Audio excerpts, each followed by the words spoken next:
So a lot of the people in the world live with some concept of what's wrong with themselves and what's missing, and ain't it awful, instead of ain't it awesome.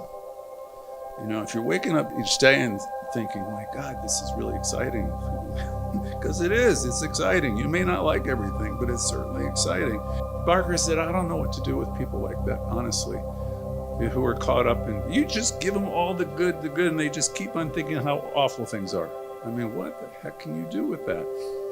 Well, I very well remember 40 some odd years ago, in my case, I think it was 42, 43, someone telling me in a program, misery is optional.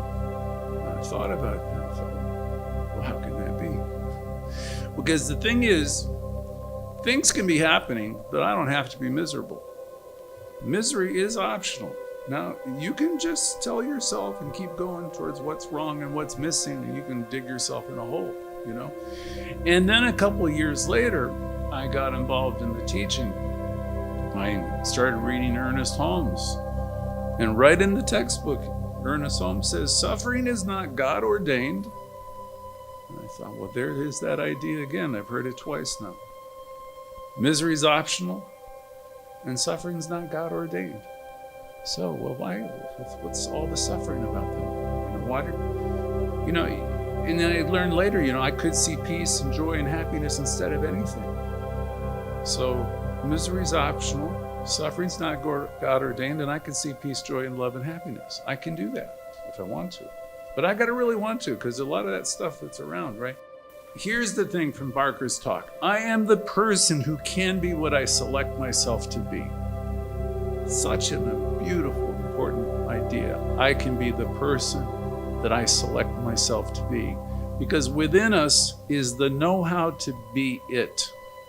The spirit inside of me is wooing me, Emerson taught me many years ago. You can't really quiet spirit. It's always trying to get your attention. So you can try to not listen to it, but it always is there. And life, it seems, throws everything at us from time to time. And most of us say, oh, there's nothing I can do. But when you know that you are the result of cosmic mind, you can call it God, call it spirit, call it source, call it whatever you want to call it.